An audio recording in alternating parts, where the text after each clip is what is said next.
இன்றைக்கு நம்ம இந்த திரியேகத்துவம் திருத்துவம் என்ற அந்த சத்தியத்தின் அடிப்படையில இருந்து நம்ம படிக்க போறோம். ஸோ இந்த திருத்துவம் என்றதை நீங்க வேதத்துல தேடினீங்கன்னா அந்த வார்த்தையானது நம்மளால கண்டுபிடிக்க முடியாது. ஏன்னா திருத்துவம் என்ற வார்த்தை வேதத்துல இல்லை. அப்போ இந்த வார்த்தை எப்படி வந்தது? இந்த திருத்துவம் என்ற அந்த சத்தியமானது எதனால் சொல்லப்பட்டது என்பதை நம்ம அறிந்து கொள்வதற்கு அவசியமாயிருக்கிறது. இப்ப நீங்க பாத்தீங்கன்னா பவுலோப்போஸ்தலன் புதிய ஏற்பாட்டை எழுதின காலகட்டத்திலையும் ஆதி சபையானது இருந்த காலகட்டத்திலையும் அவர்களுக்கு திருத்துவத்தை குறித்த சத்தியத்துல எந்த விதமான சந்தேகமும் இருக்கவில்லை. ஆனா காலப்போக்கு போய்கொண்டு இருக்க, அதாவது AD 300 ஒரு 300வது நூற்றாண்டுல அங்கே திருத்துவத்தை விளக்கி சொல்ல வேண்டிய அவசியமானது காணப்பட்டது. அப்போ சபீலியஸ் ஒருத்தர் இருந்தார். அவர் என்ன சொன்னார்னா தேவன் ஒருவராக தான் இருக்கிறாரு. அவர் பரலோகத்துல என்னவா இருக்கிறாரு? பிதாவா இருக்கிறாரு.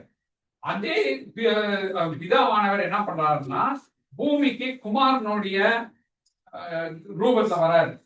அப்புறம் நம்மளுடைய ரட்சிப்பெல்லாம் பண்ணி முடிச்ச பிறகு திரும்பியும் பரலோகத்துக்கு போயிட்டு இப்போ பூமிக்கு என்னவா வராரு?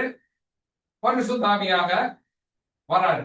ஆக மொத்தம் ஒரே தேவன் 3 அவதாரங்களில் தன்னை வெளிப்படுத்துகிறார்ன்றத சொன்னார். அப்போ இத மக்கள் ஏற்றுக்கொள்ளவில்லை. ஏன்னா நீங்க யோசிச்சு பாத்தீங்கன்னா நிறைய கேள்வி கேட்க வேண்டியதா இருக்குது. ஒரே ஆள் 3 விதத்துல மாறக்கூடியவர்களா இருந்தா, அப்போ ஆங்கிலத்துல அதுக்கு பேர் என்ன சொல்லுவாங்கன்னா மூடலிசம். மூடுனா அந்த சந்தர்ப்பத்துக்கு ஏற்ப மாறிக்கொண்டு இருக்கக்கூடிய ஒரு காரியம். அப்போ அத மக்கள் இது கர்த்தருடைய சத்தியம் என்று ஏற்றுக்கொள்ளவில்லை. அதுக்கு பிறகு நீங்க பாத்தீங்கன்னா ஒரு 325வது ஏடி, அதாவது கிறிஸ்துவுக்கு பின் 325வது ஏடியில எகிப்து தேசத்துல அலெக்சாண்ட்ரியா என்ற ஒரு பட்டணத்துல இருந்தவர் பேர் பிஷப் ஏரியஸ். இவர் என்ன பண்ணார்னா சங்கீதம் 2வது அதிகாரத்தின் 7வது வசனத்தை வாசித்தீங்கன்னா அதுல இப்படி சொல்லப்பட்டிருக்குது: தீர்மானத்தின் விவரம் சொல்லுவேன், கர்த்தர் என்னை நோக்கி, நீர் என்னுடைய குமாரன், இன்று நான் உம்மை ஜெனிப்பித்தேன் அப்படின்னு ஒரு வசனம் வருது. அந்த வசனத்தை வச்சு அவர் என்ன முடிவு பண்ணார்னா இந்த வசனத்தின் பிரகாரமாக குமாரனானவர் என்னவா இருக்கிறாரு?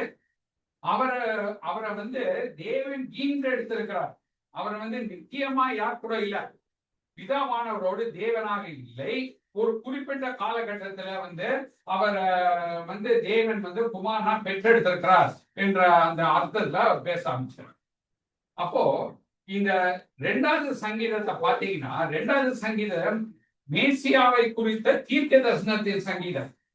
இந்த சங்கீதத்துல நம்ம பார்க்கும் போது ஆண்டவராகிய இயேசு கிறிஸ்து நம்ம வெளிப்படுத்தின 19வது அதிகாரத்துல வாசிப்பது போல அவர் பூமியில் அரசாட்சி செய்யப்படும் வரும்பொழுது அவர் எந்த சூழ்நிலையில பிதாவானவர் அனுப்புகிறார் என்று சொல்லக்கூடிய ஒரு தீர்க்க தரிசன சங்கீதமாக இருக்கிறது. அப்போ இந்த சங்கீதத்துல ஜெனிப்பித்தார் என்பது ஆண்டவராகிய இயேசு கிறிஸ்துவை மரணத்திலிருந்து உயிர்த்தலை செய்து அங்கே இந்த பூமியை அரசால செய்யக்கூடியவராய் அவரை அனுப்ப போகிறார் என்று காட்டக்கூடிய சத்தியம். அப்போ இதை விளக்கத்தக்கதாக, இதை தவறாக புரிஞ்சிருக்காங்க என்று விளக்கத்தக்கதாக பிஷப் அத்தானியஸ் அப்படின்னு சொல்லக்கூடியவர் ஒரு குழுவை கொண்டு வர, அந்த கூட்டத்தை கொண்டு கரெக்டா நம்ம தேவனை புரிந்து நம்ம விளங்கி கொள்ள வேண்டும். இவர் சொல்றது தவறான சத்தியம் சொல்லிட்டு அவங்க வேதத்தை ஆராய்ந்து பார்த்து தேவனானவர் ஒருவரா இருக்கிறாரு, அவர் தனித்தன்மை உடைய பிதாவாகவும் குமாரனாகவும் பரிசுத்த ஆவியானவராகவும் 3 ஆள்கள் கொண்டவர்கள் ஒரே தேவனாக இருக்கிறார்கள் என்று சொல்லி அவங்க ஒரு முடிவுரைக்கு கொண்டு வந்தாங்க. அந்த பேர்ல தான் இந்த திரியேகம் என்ற பேரானது வந்தது. அவங்க அந்த நிகழ்வை பண்ண அதுக்கு பிறகு என்னாச்சுன்னா நிறைய கன்ஃபியூஷன் இருந்தபோது AD 381 ரோம சாம்ராஜ்யத்தை சேர்ந்த ரோம சாம்ராஜ்யத்தை சேர்ந்த அரசன் கான்ஸ்டான்டினோபிள் என்றவருடைய தலைமைத்துவத்துல அவர் வந்து ஒரு விசுவாசியா மாறிட்டார். யாரு? இந்த ரோம ராஜா. அவருடைய ஆட்சி கீழே என்ன பண்ணாங்கன்னா, கொஞ்சம் வேத பண்டிதர்கள்லாம் ஒன்னா வந்து அவங்க வந்து திரியேகத்தை விவரிச்சாங்க, எக்ஸ்பிளைன் பண்ணாங்க. அதாவது வந்து தேவன் வந்து அவருடைய தன்மையில ஒருவரா இருக்கிறார். அந்த ஒரே தேவனுக்குள்ளாக 3 ஆள் தன்மைகள் இருக்கிறது. அந்த ஆள் தன்மைகள் யார் என்றால், பிதா என்ற ஆள் தன்மை, அவர் தேவனா இருக்கிறார். குமாரன் என்ற ஆள் தன்மை, அவரும் தேவனா இருக்கிறாரு. பரிசுத்த ஆவியானவர் என்ற ஆள் தன்மை, அவரும் தேவனா இருக்கிறார் என்று அவங்க வந்து ஒரு அறிக்கையை வெளியிட்டார்கள். சோ இதுதான் வந்து இந்த திரியேகம் என்ற வார்த்தை வந்ததுக்குரிய பேக்ரவுண்ட், பின்னணி, அதோடைய சரித்திரம். அப்போ காலப்போக்கில் போய் கொண்டிருந்த போது இப்போ நீங்க நானெல்லாம் வந்து முதல் திரியேகத்துவத்தை சரியாக புரிந்து கொள்ள வேண்டும். புரியாதவங்களுக்கு நம்ம அதை எக்ஸ்பிளைன் பண்ண வேண்டிய ஒரு சூழ்நிலையில காணப்படும். சரி, இது வரைக்கும் நான் பேக்ரவுண்ட் கொடுத்தது உங்களுக்கு கிளியரா இருந்துச்சுங்களா? இது வந்து பேக்ரவுண்ட் ஹிஸ்டரி. இப்போ நம்ம என்ன பார்க்க போறோம்னா வந்து திரியேகத்துவத்தை புரிந்து கொள்வதற்கு முன்பதாக நம்ம அறிந்து கொள்ள வேண்டிய ஒரு முக்கியமான காரியம் என்னன்னா, நிறைய பேர் வந்து அதை விவரிச்சு சொல்றதுக்கு ட்ரை பண்ணியிருக்காங்க. நிறைய பேர் விவரிச்சு சொல்ற எக்ஸ்பிளைன் பண்ண ட்ரை பண்ணியிருக்காங்க. நீங்க என்னெல்லாம் எக்ஸ்பிளனேஷன் கேட்டிருக்கீங்க? சரி, நிறைய பேர் என்ன சொல்றாங்க, தண்ணின்னு சொல்றாங்க, வாட்டர். இந்த வாட்டர்ல வந்து தண்ணி ஒன்னா இருக்கு. அந்த ஒரு தண்ணி வந்து 3 நிலைமையில காணப்படலாம். அதாவது வந்து என்னவா காணப்படலாம்? அந்த வாட்டராகவே காணப்படலாம், தண்ணியாவே காணப்படலாம், அப்புறம் ஐஸா காணப்படலாம், அல்லது வந்து என்னவா காணப்படலாம், வேப்பரா காணப்படலாம். இது வந்து ஒரு எக்ஸாம்பிள் சொல்றாங்க. சரி, அடுத்தது. ஆமாங்க, எக்கு வந்து ஒன்னா இருக்குது. அதுக்குள்ள வந்து ஷெல் வந்து ஒரு தனியான ஒன்று, அதுக்குள்ள இருக்கிற வெள்ளைக்கரு ஒண்ணு, மஞ்சள் கரு ஒண்ணுன்னு அந்த எக்கையும் யூஸ் பண்றாங்க. ஏன்னா இந்த திருத்துவத்தை எக்ஸ்பிளைன் பண்றதுக்கு. அப்புறம் வேற என்ன யூஸ் பண்றாங்க? இல்ல, ஃபாதர் சன்னோட வந்து அவங்க ஹியூமன் பாடியையும் யூஸ் பண்ணுவாங்க. அவங்க பாடியை யூஸ் பண்ணி வந்து பாடி வந்து 3 தன்மையில இருக்குது. சரீரம், ஆவி, ஆத்மா அப்படின்னு 3 இருக்கு அப்படின்னு சொல்லி அதுவும் எக்ஸ்பிளைன் பண்ணுவாங்க. அப்புறம் இன்னொன்னு எக்ஸ்பிளைன் பண்ணுவாங்க. டைம் இருக்கு பார்த்தீங்களா, நேரம். டைம் 3 காலகட்டத்துல இருக்குது. கடந்த காலம், நிகழ்காலம், எதிர்காலம். ஆனா இது 3மே வந்து நம்ம என்னன்னு சொல்றோம்? நேரம் சொல்றோம். சோ இது இப்படி சொன்னா மக்களுக்கு புரிஞ்சிருமா? இந்த 3லயும் வந்து நிறைய ப்ராப்ளம் இருக்கு. இந்த எந்த உதாரணம் எடுத்தாலும் நிறைய ப்ராப்ளம் இருக்கு.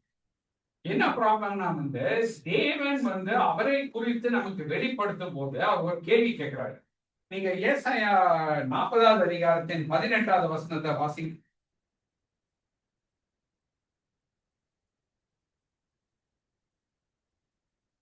ஏசாயா 40வது அதிகாரத்தின் 18வது வசனம். இப்படி இருக்க தேவனை யாருக்கு ஒப்பிடுவீர்கள்? எந்த சாயலை அவருக்கு ஒப்பிடுவீர்கள்? இப்போ ஆண்டவர் வந்து நம்மளெல்லாம் பார்த்து இஸ்ரவேல் ஜனங்களையும் பார்த்து கேள்வி கேட்கிறார், நம்மளையும் பார்த்து கேள்வி கேட்கிறார். என்ன, யாருடைய சாயலுக்கு நீங்க என்ன பண்ணுவீங்க? ஒப்பிட்டு சொல்லுவீங்க. என்னை யாருடைய சாயலுக்கு கம்பேர் பண்ணி சொல்லுவீங்க? அப்புறம் 25வது வசனத்தையும் வாசிங்க அதே அதிகாரத்துல. இப்படி இருக்க என்னை யாருக்கு ஒப்பிடுவீர்கள்? எனக்கு யாரை நிகராக்குவீர்கள் என்று பரிசுத்தர் சொல்லுகிறார். அப்போ கேட்கிற கேள்விக்கு மனிதனிடம் என்ன இல்லைங்க? பதில் இல்ல. நம்ம வந்து தேவனை விவரித்து அவரு இப்படி இருக்கிறாரு, அவரு இந்த இப்படி இருக்கிறாருன்னு சொல்லிட்டு நம்ம அவருக்கு உருவத்தை கொடுத்து தண்ணியிலையோ முட்டையிலையோ நம்ம சரீரத்திலேயோ இல்ல நேரத்திலேயோ வச்சு என்ன பண்ண முடியாது? அவரை விளக்க முடியாது, அவரை எக்ஸ்பிளைன் பண்ண முடியாது. தேவனே அவரை வெளிப்படுத்தி இருக்கிறத நம்ம அறிந்து கொண்டுதான் நம்ம என்ன பண்ண முடியும்? அதை எக்ஸ்பிளைன் பண்ண முடியும். அப்போ திரியேகத்துவம் என்ற அந்த வார்த்தையின் அர்த்தம் என்னன்னு சொல்லி பாத்தீங்கன்னா, 3 1 அல்லது 1-3. அப்ப நிறைய பேர் வந்து மேத்ஸ் யூஸ் பண்ணுவாங்க. மேத்ஸ் யூஸ் பண்ணி என்ன சொல்லுவாங்கன்னா வந்து 1 × 1 × 1 வந்து 1. அதுவும் வந்து ஆண்டவர் சொல்ல ஏன்னா வந்து விளக்குறதுக்கு நீங்க கணிதத்தை யூஸ் பண்ணி 1 × 1 × 1 என்ன விளக்குங்கன்னு சொல்லி அவர் சொல்லுது. ஏன்னா இந்த திரியேகத்துவத்துல நீங்க பாத்தீங்கன்னா அந்த 3-1 என்று சொல்லக்கூடியது வந்து அதுல பிதா என்பவர் ஒரு நபர், குமாரன் என்பவர் இன்னொரு நபர் ஆள், பரிசுத்த ஆவியானவர் என்பவர் இன்னொரு நபர் ஆகிய இந்த 3 ஆள் தன்மை உடையவர்கள் ஒருவராயிருக்கிறார். இதை வந்து நம்மளால எக்ஸ்பிளைன் பண்ண முடியாது. புரிஞ்சு கொள்ள முடியுமா? அதுவும் லிமிட்டடா தான் புரிஞ்சு கொள்ள முடியும். ஏன்னா தேவனை புரிந்து கொள்ற அளவுக்கு அவர் வந்து இத்தனோட பர்சன் கிடையாது. அவரை சரியாக புரிந்து கொள்ள வேண்டும் என்றால் அவர் எப்படி அவரை வெளிப்படுத்துகிறார் என்பதுல தான் நம்ம என்ன பண்ண முடியும், புரிந்து கொள்ள முடியும். அப்போ தேவன் தன்னை வெளிப்படுத்தத்தக்கதாக, தன்னை அறிமுகப்படுத்தத்தக்கதாக அவர் வேதத்துல யூஸ் பண்றது வந்து என்னன்னா அவருடைய பெயர். எதை யூஸ் பண்ணி அவர் இன்ட்ரடியூஸ் பண்றாரு? அவருடைய நாமம், அவருடைய பெயரை யூஸ் பண்ணி இன்ட்ரடியூஸ் பண்றாரு. இப்போ நீங்களும் நானும் நம்ம பெயர் சொன்னோம்னா அதுல அர்த்தம் கிடையாது. இப்ப நம்ம கூப்பிடுறதுக்காக ஒரு பேர் வச்சிருக்காங்க. ஆனா தேவனுடைய பெயரை நம்ம சிந்திச்சு பார்க்கும் பொழுது அவருடைய நாமத்திற்குள்ளாக அவரை புரிந்து கொள்ளக்கூடிய அர்த்தமானது இருக்கிறது. அப்போ நம்ம இந்த திரியேகத்தை புரிந்து கொள்ள வேண்டும் என்றால் எபிரேய மொழியில தான் வந்து ஆண்டவர் வந்து வேதத்தை என்ன பண்ணாரு, எழுதினார். அதுதான் மூல பாஷை. வேதம் எழுதப்பட்ட மொழினாங்க பழைய ஏற்பாடு எழுதப்பட்ட மொழி வந்து எபிரேய மொழி. எபிரேய மொழியில தன்னை வெளிப்படுத்துறாரு. எபிரேய மொழியில என்ன பண்றாரு, அவரை வெளிப்படுத்துறாரு. அப்போ ஆதியாகமம் 1:1 நமக்கு நன்றாக தெரிந்த வசனம். அதை வாசிங்க.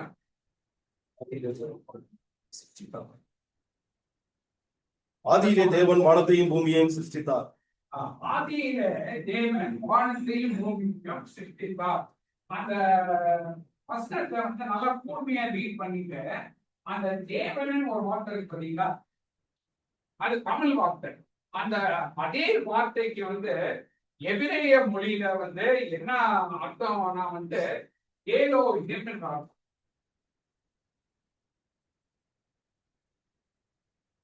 இதுதான் அந்த பேர். ஏல் அப்படின்னா வந்து ஒருமை. இந்த ஏல் என்ற வார்த்தை வந்து ஒருமை. இங்க ஏலோகிம் என்ற போது ஒன்றுக்கு மேற்பட்ட என்ற அர்த்தமுடைய வார்த்தை இது. அப்போ ஆதியாகமம் 1ஆவது அதிகாரத்துல வந்து தன்னை வெளிப்படுத்தும் போது ஏல் என்பது வந்து எல்லாவற்றுக்கும் மேலான பலன் உடையது, வல்லமை உடையது என்ற அர்த்தம். அதுதான் ஏல். அப்போ எல்லாவற்றுக்கும் வல்லமை உடையவர் ஒருவர் அல்ல, ஒருவருக்கும் மேல் உள்ளவர் என்பதை வந்து அவருடைய பெயரை சொல்லி நமக்கு அறிமுகப்படுத்தார். இப்போ இதை எப்படி தமிழ்ல மொழிபெயர்ப்பாங்க? இப்போ எபிரேயர் பாஷை படிக்கிறவங்களுக்கு இந்த ஏலோகிம் என்றது வந்து ஒருவர் அல்ல, ஒருவருக்கு மேற்பட்டவர்ன்றதை அவங்களால அந்த மீனிங் புரிஞ்சு கொள்ள முடியும். உங்களுக்கும் எனக்கும் வந்து புரிஞ்சு கொள்வதற்கு தமிழ் வார்த்தை இல்லை. அப்போ தமிழ்ல வந்து வேதத்தை மொழிபெயர்க்கும் போது முதலாவதாக மொழிபெயர்க்கப்பட்ட பைபிள் எங்க பண்ணாங்கன்னா ஸ்ரீலங்கால பண்ணாங்க, இலங்கையில பண்ணாங்க. அப்போ அவங்க அந்த மொழிபெயர்த்தவங்க என்ன பண்ணாங்கன்னா இதுக்கு ஈக்குவலண்ட் வேர்டு இல்லை. நீங்க பாத்தீங்கன்னா ஆங்கிலத்திலையும் இல்ல, கிரேக்க மொழியிலையும் இல்ல, ஒரே வார்த்தையில சொல்றதுக்கு இல்ல. நீங்க ஃபார் எக்ஸாம்பிள் பாத்தீங்கன்னா இந்த காஃபி பவுடர், இந்த டீ பவுடர்ல எல்லாம் என்ன போடுறாங்க, 3 in 1 தான் போடுறாங்க. தமிழ்ல ஒரே வார்த்தை அடங்கினதாக இல்ல. அப்ப நம்ம இங்க பார்க்கும்போது வந்து அவங்க முதல்ல என்ன வேர்டு யூஸ் பண்ணாங்கன்னா பராபரன் ஒரு பேரை யூஸ் பண்ணாங்க. அப்போ கிறிஸ்தவர்கள்லாம் அதை ஏற்றுக்கொள்ள முடியாது. ஏன்னா வந்து அதாவது மற்ற மதம் உடையவர்களும் அதே பேர் யூஸ் பண்றாங்க அப்படின்னு அதை நிராகரிச்சிட்டாங்க. அப்புறம் அவங்க அடுத்தது என்ன பண்ணாங்கன்னா இறைவன் அப்படின்ற ஒரு பேரை யூஸ் பண்ணாங்க. அதுவும் வந்து இந்த திரியேகத்துவத்தை காட்ட மாட்டேன், இறைவன் அதையும் வந்து எல்லாரும் யூஸ் பண்றாங்க. அப்போ தமிழ்நாட்டுல வந்து சீகன் பால்னு ஒரு மிஷினரி இருந்தார். அவர் என்ன பண்ணாருன்னா வந்து சரி நம்ம கடவுள் என்ற ஒரு பேர் யூஸ் பண்ணிடலாம் அப்படின்னு சொல்லி கடவுள்னு மொழிபெயர்த்து காமிச்சாங்க. இதையும் கிறிஸ்தவர்கள் ஏற்றுக்கொள்ளவில்லை. ஏன்னா அந்த 3 வார்த்தை பராபரன், இறைவன், கடவுள் இதெல்லாம் வந்து எல்லா மதத்தினரும் உபயோகிக்கிறார். அப்போ பவர் என்று சொல்லக்கூடிய ஒரு மிஷனரி என்ன பண்ணாருன்னா மொழி தெரிஞ்ச நிபுணர்களை கொண்டு வந்து அவங்க வந்து இந்திய மொழியில எந்த மொழியை யூஸ் பண்ணி நம்ம வந்து இந்த ஒரே பன்மை நிறைந்த ஒருவராக இருக்கிறார்ன்றத காட்டுறதுக்கு என்ன வேர்ட் யூஸ் பண்ணலாம்னு சொல்லி அவங்க ரிசர்ச் பண்ணும்போது அவங்களுக்கு வந்தது வந்து ஒரு சமஸ்கிருத வார்த்தை. சமஸ்கிருத வார்த்தையில தான் அவர்கள் இந்த தேவர் என்றது என்னங்க ஒரு ஆளை குறிக்கக்கூடியதா இருக்குது. தேவர்கள் என்றது ப்ளூரலா இருக்கும். ஆனா தேவர்கள் நம்ம யூஸ் பண்ணணும்னு வச்சுக்கோங்க நம்ம ஊர்ல தமிழ்ல இந்துஸ் என்னன்னு பிலீவ் பண்றாங்க, அநேக தேவர்கள் இருக்காங்கன்னு பண்றாங்க. நம்மளும் தேவர்கள் போட்டா வந்து அது என்ன ஆகும், கன்ஃபியூஷன் கிரியேட் பண்ணும். அதனால அவங்க என்ன முடிவு பண்ணாங்கன்னா அந்த மொழி நிபுணர்கள் இந்த வார்த்தையில இருந்து நம்ம தேவன் என்ற ஒரு வார்த்தைய யூஸ் பண்ணலாம் அப்படின்னு முடிவு பண்ணலாம். இந்த வார்த்தையும் ஏலோஹிம் என்ற பன்மை தன்மையை காட்டுற வார்த்தை இல்ல. ஆனா அவங்களுக்கு வேற வழி இல்ல, என்ன வார்த்தை யூஸ் பண்ணாங்க, தேவன் என்று யூஸ் பண்ண. சோ இந்த தேவன் என்ற வார்த்தை வந்து தமிழ் சொல்லல, இந்த தேவன் என்ற வார்த்தை வந்து ஒரு சமஸ்கிருத சொல்லாய் இருக்கிறது. அதனால தான் நான் வந்து உங்களை ரிக்வெஸ்ட் பண்ணேன், உங்களுடைய பைபிள்ல நீங்க வந்து தேவன் என்ற அந்த இடத்துல வந்து ஏலோஹிம் என்று எழுதி வைக்கிறது ரொம்ப இம்பார்ட்டன்ட். ஏன்னா அது ஒரு பன்மை சொல். இப்போ நீங்க ஆதியாகமம் 1வது அதிகாரத்தின் 1வது வசனத்தை கூர்மையா கவனிச்சு பாருங்க. ஆதியிலே தேவன் ஏலோஹிம் வானத்தையும் பூமியையும் சிருஷ்டித்தார்கள் வந்தா இல்ல சிருஷ்டித்தார்கள் வந்தா. அப்போ சிருஷ்டித்தார்ன்றது ஒருமையில இருக்கா பன்மையில இருக்கா? ஒருமையில. அப்போ நீங்க கவனிச்சீங்கன்னா தேவன் தன்னை வெளிப்படுத்தும் பொழுது ஏலோகியமாகிய பன்மை நிறைந்த மூவர் இந்த உலகத்தை சிருஷ்டித்தார். ஒரே நபர் அவருக்குள்ளாக இருக்கக்கூடிய 3 ஆள் தன்மையிலாகிய பிதா, குமாரன், பரிசுத்த ஆவியானவர் சிருஷ்டிப்பில் ஈடுபட்டார்கள் என்று சொல்லப்பட்டிருக்கிறது. சோ ரொம்ப இம்பார்ட்டன்ட் வந்துட்டு நம்ம இந்த ஆங்கில பைபிளையும் சேம் ப்ராப்ளம் இருக்கு. நம்ம வந்து கிரேக்க மொழியில போனாலும் சேம் ப்ராப்ளம் இருக்கு, இங்கிலீஷ் மொழியிலும் சேம் ப்ராப்ளம் இருக்கு. இந்த ஏலோஹிம் என்ற வார்த்தையை ஒரே வார்த்தையில் மொழிபெயர்ப்பதற்கு என்ன இல்லைன்னா மற்ற மொழிகள்ல ஒரு வார்த்தை இல்லை. அப்போ நீங்க நான் ஒரு எக்ஸசைஸ் இப்போ உங்களுக்கு கொடுப்பேன், அதை நீங்க செய்வீங்க. அடுத்ததாக நீங்க பார்க்கும்போது வந்து ஆதியாகமம் 1வது அதிகாரம் முழுவதுமாக அவரை ஏலோஹிம் தான் வந்து அவரு அறிமுகப்படுத்துறாரு. எப்போ ஆதியாகமம் 1 இப்போ ஆதியாகமம் 2வது அதிகாரத்துக்கு போறோம். அப்ப இத நம்ம என்ன நோட் பண்ணோம்னா வந்து ஏலோஹிம் என்பது வந்து 1வது அதிகாரத்துல வந்து பன்மை சிருஷ்டித்தார்ன்றது வந்து ஒருமை.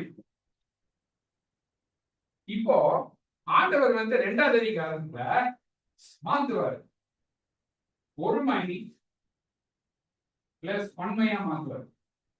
அது நீங்க என்ன பண்றீங்கன்னா அதே ஆதியாகமம் 2வது அதிகாரம் 4வது வசனத்தை வாசிங்க. தேவனாகிய கர்த்தர் பூமியையும் வானத்தையும் உண்டாக்கின நாளிலே வானமும் பூமியும் சிருஷ்டிக்கப்பட்ட வரலாறு இவைகளே. இப்ப நீங்க பாத்தீங்கன்னா 2வது அதிகாரத்துல தேவனாகிய கர்த்தர் என்று சொல்லி அவரை அறிமுகப்படுத்துறாரு. இப்ப தேவன் என்ற வார்த்தைக்கு என்ன எபிரேய மொழின்னு சொன்ன, ஏலோஹிம் பன்மை. இப்ப இந்த கர்த்தர் என்ற வார்த்தைக்கு மூல அதாவது எபிரேய மொழியில வந்து யாவே அதாவது யெகோவா என்ற பெயர் உடையது. அந்த யாவே என்ற பெயருடைய அர்த்தம் என்னன்னா இருக்கிறவராகவே இருக்கிறேன். அப்படின்னா எனக்கு துவக்கமும் இல்ல முடியும் இல்ல, நான் நித்திய காலமாக இருக்கிறவராகவே இருக்கிறேன். I am there forever. எனக்கு வந்து பிகினிங்கும் இல்ல எண்டும் இல்ல, இருக்கிறவராகவே இருக்கிறேன். அப்போ அந்த யெகோவாகிய அதை வந்து தமிழ்ல கர்த்தர் என்று மொழிபெயர்த்திருக்கிறார்கள். அந்த கர்த்தர் என்ற வார்த்தை வந்து ஒருமை சொல். ஏலோஹிம் என்பது பன்மை சொல். அப்போ நீங்க பாத்தீங்கன்னா தேவன் தன்னை வெளிப்படுத்தும் பொழுது பன்மையில் ஒருமை உள்ளவராகவும் ஒருமையில் பன்மை உள்ளவராகவும் நம்ம புரிஞ்சுக்கிறதுக்காக அவருடைய பெயரை வச்சு எக்ஸ்பிளைன் பண்றாரு. இப்ப நீங்க என்ன பண்ணணும்னா வந்து அவருடைய பெயர் வந்து அவருடைய செயல்பாட்டுக்கு உகந்ததாக அங்க காட்டப்படும். இப்போ நம்ம ஒரு எக்ஸசைஸ் பண்ண போறோம். நீங்க என்ன பண்றீங்கன்னா வந்து ஆதியாகமம் 1வது வசனத்துல எத்தனை முறை ஏலோஹிம் என்ற பெயர் உபயோகிக்கப்பட்டிருக்குன்னு கொஞ்சம் எண்ணி பாருங்க. எத்தனை முறை தேவன் இதை செய்தார், தேவன் இதை செய்தார்னு சொல்லிட்டு சொல்லியிருக்காருன்றத ஃபர்ஸ்ட் கொஞ்சம் கவுண்ட் பண்ணுங்க.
கவுண்ட் பண்ணீங்களா?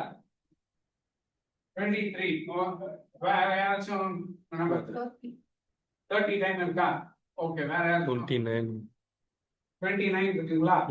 ஓகே. சோ நீங்க பாத்தீங்கன்னா வந்து இத்தனை முறை தேவன் என்ன பண்றாரு, தன்னை எந்த பெயர்ல அறிமுகப்படுத்துறாரு? ஏலோஹிம், சிருஷ்டித்தார், உண்டாவதாக சொன்னாரு, உடனே உண்டாயிற்று. அப்போ பன்மை டு ஒருமையில முடிக்கிறார். உண்டாகுதுன்றாரு, அங்க உண்டாகுது. சோ ரொம்ப இம்பார்ட்டன்ட் வந்து அது பார்க்கணும். 2வது அதிகாரத்துல இப்ப நீங்க போய் எத்தனை முறை வந்து கர்த்தராகிய தேவனாகிய கர்த்தர் என்று சொல்றாருன்றத கவுண்ட் பண்ணுங்க.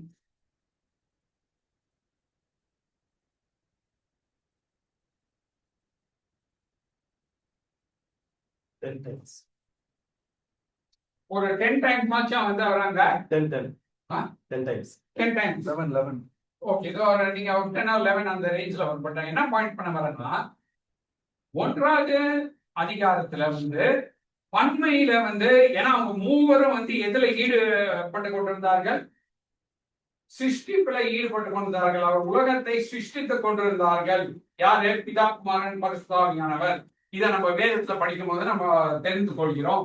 அப்போ நம்ம பைபிள படிக்கும் போது திரியேகத்துவத்தை புரிந்து கொள்ள வேண்டும் என்றால் தேவன் தன்னை எக்ஸ்பிளைன் பண்ற அவருடைய பெயரின் மூலமாக தான் நம்ம என்ன பண்ண முடியும்? தெரிந்து கொள்ள முடியும்.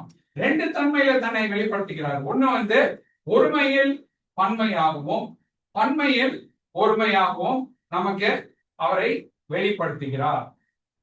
சரி, இப்போ எத்தனை பேர் கன்ஃபியூஸ்டா இருக்கீங்க? ஏதோ ஒரு ஃபீட்பேக் கொடுங்களேன். நீங்க சொன்னதுல கொஞ்சம் புரிஞ்சிச்சு, இல்ல கொஞ்சம் புரியல, அந்த மாதிரி ஏதாச்சும் சொல்லுங்க.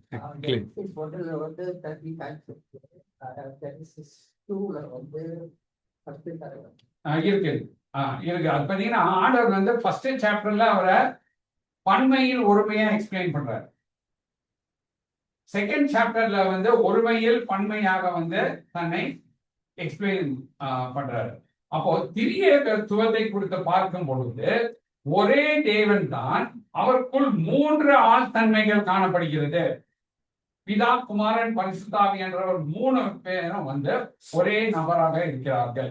இத வந்து ஆவியானவர் நமக்கு புரிய வச்சா மட்டும்தான் நம்மளால புரிஞ்சு கொள்ள முடியும் ஒழிய நம்ம எந்த விதமான இல்லஸ்ட்ரேஷன் யூஸ் பண்ணாலும் நம்மளால என்ன பண்ண முடியாது, புரிந்து கொள்ள முடியாது. அப்ப நம்ம வேதத்தை வாசிக்கும் போது சாரி உங்களால எல்லாம் ஃபாலோ பண்ண முடியுதுங்களா இல்ல வந்து ரொம்ப கன்ஃபியூஷன்? கிளியரா இருக்கு. உங்களுக்கு ஓரளவுக்கு புரியுதுங்களா? புரியுது. அங்க பின்னாடி இருக்கிறீங்க, உங்களுக்கு எல்லாம் புரியுதுங்களா இல்ல வந்து அங்க உட்காந்து என்னடா வளரிட்டு இருக்காருன்னு யோசிக்கிறீங்களா? புரியுதுங்களா? அப்போ ஆண்டவர் வந்து அவரை வெளிப்படுத்தும் பொழுது ஆதியாகமத்திலிருந்தே என்னவா பார்க்கிறோம், பன்மையில் ஒருமையான தேவனாகவும் ஒருமையில் பன்மை தன்மை உடைய தேவனாகவும் அவரை என்ன பண்றாரு, வெளிப்படுத்துகிறார். இந்த சத்தியத்தை நம்ம விசுவாசிக்க தான் முடியும் ஒழிய இதை நம்ம என்ன பண்ண முடியாது, மற்றவங்களுக்கு புரிய வைக்கிறதுக்கு தண்ணீர், நேரம், சரீரம், முட்டை இந்த போல சிருஷ்டித்த பொருட்களை வைத்து அதை நம்ம என்ன பண்ண முடியாது, விவரிக்க முடியாது. அதனால நம்ம யாருக்காச்சும் தேவனை பற்றிய சொல்ல வேண்டியது இருந்துச்சுன்னா நம்ம வசனத்தை வச்சுதான் நம்ம என்ன பண்ண முடியும், விளக்க முடியும்.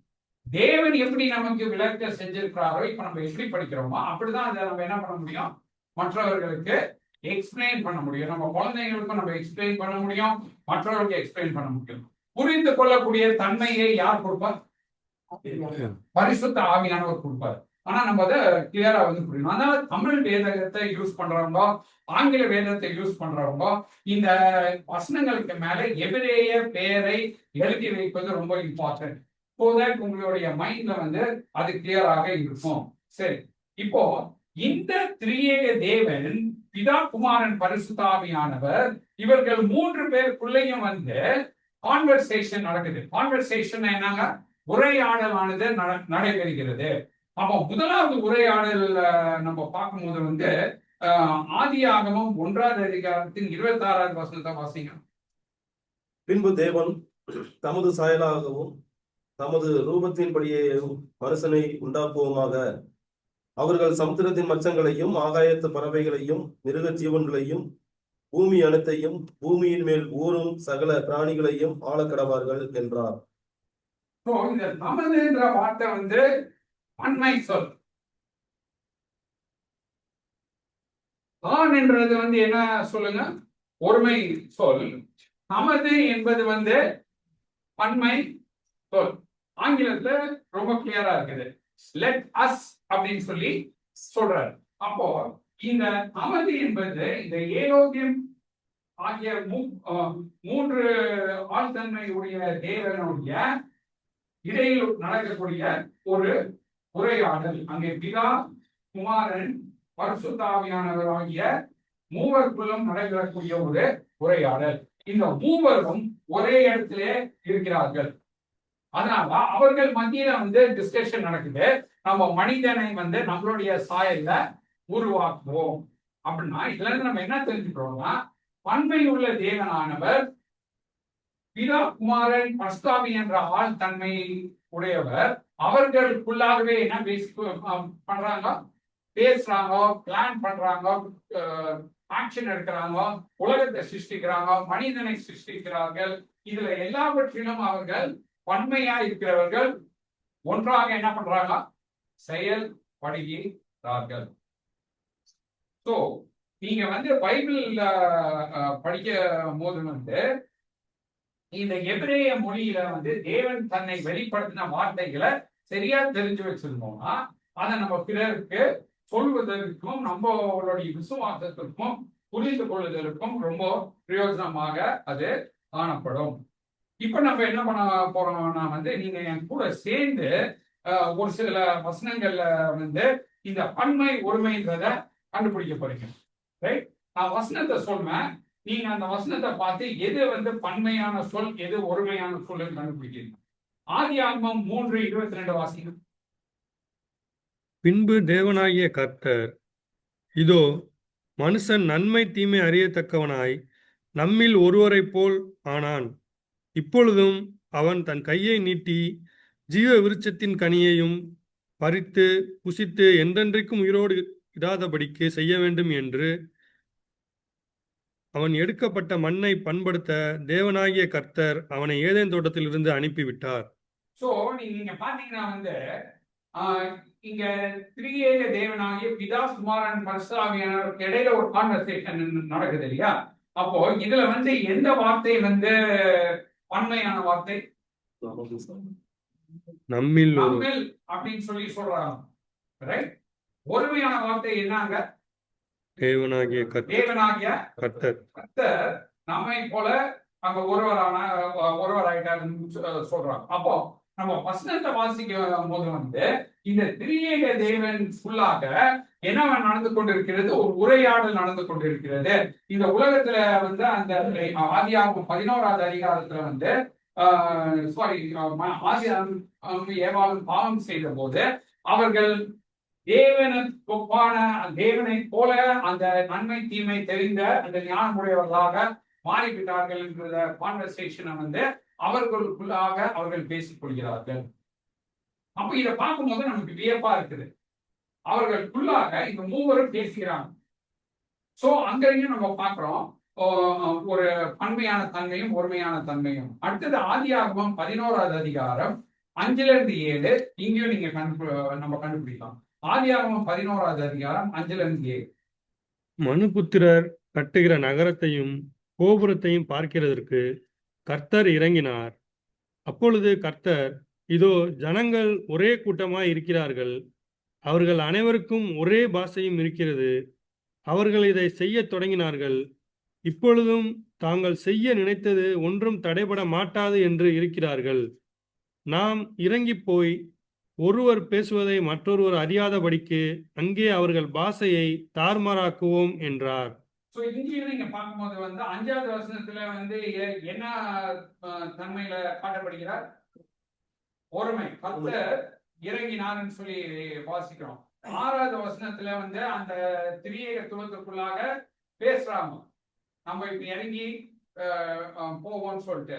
அப்போ பன்மை எந்த வார்த்தை வருது அதுல? நாம் இறங்கி. சோ நீங்க வந்து திரியேகத்துவத்தை புரிந்து கொள்ள வேண்டும் என்றால் ஒரே தேவனாகிய இருக்கக்கூடிய பிதா குமாரன் பரிசுத்த ஆவியானவர் மூவர் மத்தியிலும் என்ன நடக்கிறது? கம்யூனிகேஷன் நடக்கிறது, பிளானிங் நடக்கிறது. அங்க போய் ஒரு செயல்பாடு செய்யணும்னா அவங்க மூவரும் வந்து அதை பேசி என்ன பண்றாங்க? செய்யக்கூடியவர்களாக இருக்கிறார்கள். இதுதான் வந்து நமக்கு திரியேகத்துவத்தை குறித்து வேதமானது விவரிக்கக்கூடியதா இருக்கிறது. சரி, இன்னொரு ஒரு இடத்துக்கு போலாம். ஏசாயா 6வது அதிகாரத்துக்கு போலாம். 1வது வசனத்தை வாசிங்க.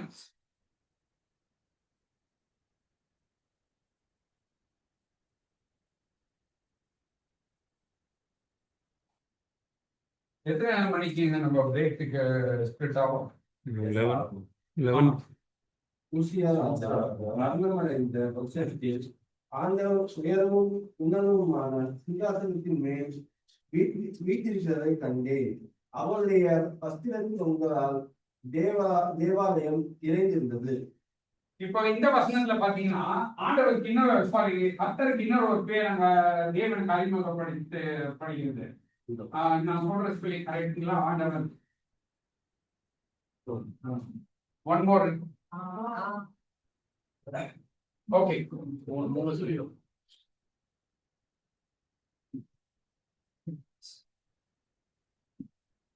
இந்த வார்த்தைக்கு எதிரைய மொழியில வந்து அடோனாய் என்ற பெயர். அடோன் என்பது வந்து ஒருமை சொல். அதாவது அடோன்னா வந்து எஜமான் என்ற அர்த்தம். அடோனாய் என்ற வார்த்தை வந்து பன்மை சொல். அப்போ அந்த பன்மை சொல்லாகிய அடோனாயை அவங்க என்ன பண்ணாங்கன்னா, இதெல்லாம் வந்து உங்களுக்கு நோட்ஸ்ல இருக்கு, நீங்க அதை படிச்சுக்கோங்க. இந்த பன்மை சொல்லை தான் ஆண்டவருக்கு மொழிபெயர்த்தான். அப்போ இங்க நம்ம என்ன பார்க்கிறோம்? பன்மையாக பார்க்கிறோம் 6:1. அடுத்தது வந்து அதே 6வது அதிகாரத்தின் 3வது வசனத்தை வாசிங்க. ஒருவரை ஒருவர் போற்றி சேனையில் கர்த்தர் பரிசுத்தர் பரிசுத்தர் பரிசுத்தர், பூமி அனைத்தும் அவருடைய மகிமையால் நிறைந்திருக்கிறது குறிப்பிட்டு சொன்னார்கள். அப்போ இங்க பார்க்கும்போது 3 முறை வந்து பரிசுத்தர் என்று சொல்றாங்க. அப்போ யார பரிசுத்தர் சொல்றாங்க? கர்த்தர். அங்க அந்த வேர்டு யூஸ் பண்ணுங்க. கர்த்தர் யெகோவாகிய தேவனை, ஒருமையில் காட்டக்கூடிய தேவனை என்னன்னு சொல்றாங்க? பரிசுத்தர் பரிசுத்தர் பரிசுத்தர் சொல்றாங்க. ரைட். அடுத்தது வந்து 8வது வசனத்தை வாசிங்க. திரும்ப யாரை நான் அனுப்புவேன், நல்லா கவனிங்க. யாரை நான் அனுப்புவேன்ன்றது ஒருமை சொல். அடுத்தது வாசிங்க. நமது காரியமாய் போவான் என்று போதித்த ஆண்டவருடைய சத்தத்தை கேட்டேன். நான் இதோ அடியேன் இருக்கிறேன், என்னை அனுப்புகிறேன். அப்புறம் அவங்க என்ன சொல்றாரு? ஒருமையில என்ன சொல்றாரு? நான் யாரை அனுப்புவேன்? நமக்கு தானே போட்டிருக்கு. யார் நமது காரியம் நமக்கு நமது காரியமாக. அப்ப நம்ம என்ன வாசிக்கிறோம்னா ஒருமையும் பார்க்கிறோம், அங்க திரியேகத்துவத்தையும் அதுக்குள்ள நம்ம பார்க்கிறோம். சோ நம்ம திரியேகத்துவத்தை புரிந்து கொள்ள வேண்டும் என்றால் தேவன் தன்னை எப்படி வெளிப்படுத்தி இருக்கிறார் என்றதான் நம்ம புரிந்து கொள்ள வேண்டும். பழைய ஏற்பாட்டிலையும் சரிங்க, புதிய ஏற்பாட்டிலையும் சரி, தேவன் தன்னை திரியேக தேவனாக ஒரே தேவன் திரியேக தன்மை உடையவராக தெளிவாக வெளிப்படுத்தி இருக்கிறார். சரி, இன்னும் ஒரு இதையும் பார்ப்போம். இப்போ இது நம்ம நிறைய ரிப்பீட் பண்ணும்போது ஒரு பேட்டர்ன் பாக்குறீங்களா? தேவன் எப்படி கம்யூனிகேட் பண்றாருன்னு. திரியேக தன்மையில இருக்கிறவரு தன்னை ஒருமையாகவும், திரியேக தன்மையில பன்மையா இருக்கிறவரு பன்மையில ஒருமையாகவும் தன்னை மாறி மாறி வெளிப்படுத்துறாரு. அப்போ அவர் என்னெல்லாம் ஆக்ஷன் பண்ணாருன்னு நம்ம அந்த வசனங்களை தொடர்ந்து வாசித்தோம்னா நமக்கு தெரியும். பட் நம்ம ஆக்ஷனுக்குள்ள போல இருப்போம். நம்ம என்ன பார்க்கிறோம்? அவர் என்ன விதமான தன்மையில இருக்கிறாரு, அவருடைய பெயரின் மூலமாக அவர் என்ன நம்மளை எக்ஸ்பிளைன் பண்றாருன்னு வாசிக்கிறோம். இன்னொரு ஒரு முக்கியமான வசனம், உபாகமம் 6வது அதிகாரத்தின் 5வது வசனம், 4-5 வாசிக்கும். உபாகமம் டியூட்ரானமி 6:4-5.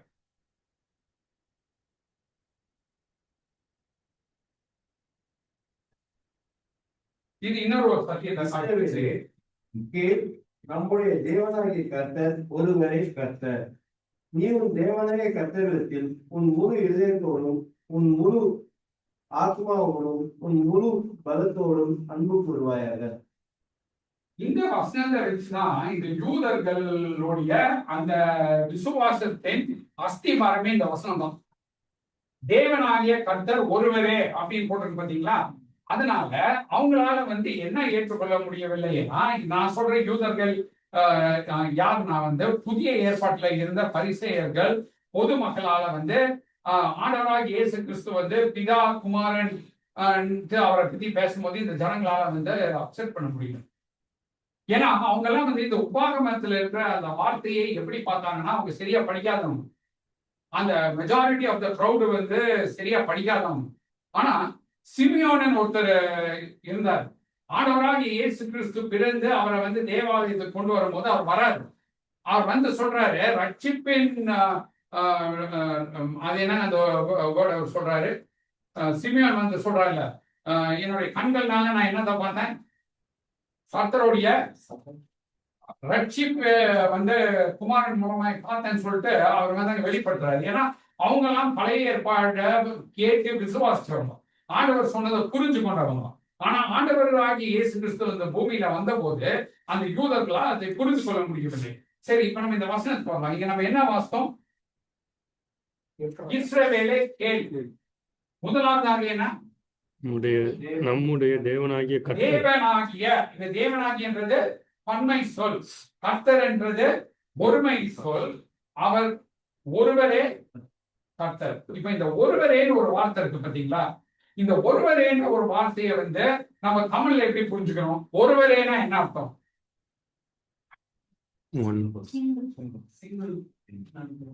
சிங்கிள் டிஜிட் நினைக்கிறோம். ஆனா இந்த எபிரேய மொழியில இந்த ஒருவரே என்று சொல்லக்கூடிய வார்த்தை எக்கார்ட் என்று ப்ரொனவுன்ஸ் பண்ணக்கூடிய எபிரேய வார்த்தை. இந்த வார்த்தையின் அர்த்தம் என்னவென்றால், ஒன்றுக்கும் மேற்பட்டவர்கள் ஒன்றாய் இருக்கிறார்கள் என்று காட்டக்கூடிய ஒரு வார்த்தை. ஒன்றுக்கும் மேல இருக்கிறவங்க ஒன்றாய் இருக்கிறார்கள் என்று காட்டக்கூடிய வார்த்தை. நம்மள எல்லாம் பார்த்து இவங்கெல்லாம் ஜனங்கள், ஜனம், மனித குலம் அப்படின்லாம் சொல்லக்கூடிய ஒரு பொதுவான ஒரு வார்த்தை. அப்போ வேதத்தை பார்க்கும்போது இந்த எக்கார்ட் என்ற வார்த்தை வெறும் ஆண்டவருக்கு மட்டும் சொல்லப்படவில்லை. ஒன்றுக்கும் மேற்பட்டவர்கள் கூட்டாக ஒன்றாய் பார்க்கப்படுகிறார்கள் என்று காட்டக்கூடிய ஒரு வார்த்தை தான் இந்த ஒருவரே என்ற வார்த்தை. இதை எங்கெல்லாம் பயன்படுத்தி இருக்கிறார் ஆண்டவர் சொல்லி வாசிக்கும் போது, ஆதியாகமம் 2வது அதிகாரத்தின் 24வது வசனத்தை வாசிக்கும். ஆதியாகமம் 2:24. இது நிமித்தம் புருஷன் தன் தகப்பனையும் தன் தாயையும் விட்டு தன் மனைவியோட இசைந்திருப்பான், அவர்கள் ஒரே மாம்சமாய் இருப்பார்கள். இப்ப நீங்க கவனிச்சீங்கன்னா புருஷன் தனியார், மனைவி தனி, ரெண்டு பேரும், அவங்க ரெண்டு பேரும் வந்து திருமணத்தின் மூலமாக அவங்களை தேவன் என்னவா இணைக்கிறாரு? ஒரே யூனிட்டா இணைக்கிறார். புரியுதுங்களா? அப்போ அந்த ரெக்கார்டு என்ற வேர்டு வந்து ஒரு நம்பரை குறிக்கிறது கிடையாது. அந்த ரெக்கார்டுன்றது என்ன குறிக்கிறதுனா ஒரு ஒற்றுமையை குறிக்கிறது. ஒன்றாய் இருக்கிறார்கள் என்ற அந்த ஒற்றுமையை எடுத்து காட்டுகிறது. அது ரொம்ப இம்பார்ட்டன்ட். எனக்கு டைம் இல்லை, ஆனா இந்த வசனங்களெல்லாம் நீங்க லேட்டரா பாருங்க. ஆதியாகமம் 11:6 வாசிங்க. அப்பொழுது கர்த்தர், இதோ ஜனங்கள் ஒரே கூட்டமாய் இருக்கிறார்கள், அவர்கள் அனைவருக்கும் ஒரே பாஷையும் இருக்கிறது. இங்க யூஸ் பண்ற அந்த ஒரே என்ற வார்த்தையும் வந்து அந்த ஈகாட் என்ற இந்த எபிரேய வார்த்தை. ஒன்றாய் இருக்கிறார்கள், ஒரே லாங்குவேஜ் இருக்குது அவங்களுக்கு, ஒரே என்ன கோல் இருக்குது அவங்களுக்கு. ஸோ இந்த வசனத்தை நம்ம கரெக்டா படிக்கணும்னா ஆண்டவர் சொன்ன வசனத்தை இஸ்ரவேலரே யெகோவாகிய எலோஹிம் கூட்டாக ஒரே யெகோவாக இருக்கிறார் அப்படின்னு சொல்லி அதை மொழிபெயர்த்திருக்கணும். ஆனா அது நமக்கு கன்ஃபியூஷன் கொண்டு வந்துடும், அதை சரியா புரிஞ்சுக்கலாம். ஸோ இந்த உபாகமம் 6வது அதிகாரத்தை நம்ம வாசிக்கும் போது அந்த ஒருவரே என்ற வார்த்தை வந்து பிதா குமாரன் பரிசுத்த ஆவியானவர்கள் மூவரும் கூட்டாக ஒரே தேவனாய் இருக்கிறார்கள் என்று காட்டக்கூடிய அந்த வசனம். லாங்குவேஜை சரியா புரிஞ்சுக்கலாம்னா நமக்கு மிகவும் கடினமாக இருக்கும். தமிழ்ல வந்து அன்பார்ச்சுனேட்லி இங்கிலீஷ்லயும் இந்த காரியங்கள் தெளிவாக மொழிபெயர்க்க முடியாமல் காணப்படுகிறது. ஏன்னா இது எக்ஸ்பிளைன் பண்ணாதான் நம்மளால புரிஞ்சு கொள்ள முடியும். அப்போ இந்த திருத்துவத்துல ரொம்ப முக்கியமா என்ன பார்க்கிறோம்னா, தேவன் ஒருமையில் பன்மையாகவும் பன்மையில் ஒருமையாகவும் ஒரே கூட்டாக அவர் ஒருவராய் இருக்கிறார்ன்றதை வந்து அவர் என்ன பண்றாரு? எக்ஸ்பிளைன் பண்றாரு. இப்ப நான் சொல்ற தமிழ் வந்து உங்களுக்கு அண்டர்ஸ்டாண்டபிளா இருக்குங்களா? இதை எதை வச்சுதான் நம்ம பீப்புளுக்கு எக்ஸ்பிளைன் பண்ண முடியும்? இங்க போட்டிருக்க வசனங்களை வச்சு அவர் எப்படி மூன்றோ ஒன்றா இருக்கிறவர் செயல்படுகிறார் என்றத நம்ம வந்து பீப்புளுக்கு எக்ஸ்பிளைன் பண்ணும் போது பரிசுத்த ஆவியானவர் அவங்களுக்கு என்னதை கொடுப்பாரு? தெளிவை கொடுப்பாரு. நம்ம தெளிய வைக்கணும்னு நினைச்சோம்னா நம்மளால முடியாது. ஓகே, இப்போ வந்து ரொம்ப இம்பார்ட்டன்ட். இப்போ நம்ம அடுத்த செக்ஷன் போறோம். எத்தனை மணிக்கு நம்ம பிரேக்கு ஸ்பிட் ஆகும்? இப்போ ஆயிருக்கணும் தானே நம்ம பிரேக்கு. சரி, நான் நெக்ஸ்ட் டாபிக்ல வந்து நான் கொஞ்சம் ஸ்பீட் எடுத்து இதை கவர் பண்றேன். பட் ஃபவுண்டேஷன் என்னன்னா, தேவன் திரியேகத்துவத்தில் இருக்கிறார். பிதா குமாரன் பரிசுத்த ஆவியார். இந்த மூன்று பேரும் தனி ஆழ்தன்மையுடையவர்களாக காணப்படுறாங்க. இவங்க மூவரும் ஒரே தேவனாக இருக்கிறார்கள். இப்போதைக்கு நம்ம இங்க ஸ்டாப் பண்ணிக்கலாம். நெக்ஸ்ட் இது வரும்போது வந்து நான் கொஞ்சம் ஸ்பீடப் பண்றேன். ஏன்னா வந்து இதுக்கு பிறகு நான் உங்களுக்கு அவருடைய தன்மைகளை குறித்து சொல்லணும். நெக்ஸ்ட் இதுல வந்து நான் கொஞ்சம் ஃபாஸ்டா பேசுறேன். சரிங்களா? அப்போ உங்களுக்கு ஏதாச்சும் புரியல அப்படின்னா எனக்கு பிரேக்ல வந்து கொஞ்சம் கேளுங்க. சரி ரமேஷ், நம்ம பிரேக். இந்த ஸ்பீடு உங்களுக்கு கரெக்டா இருக்குங்களா?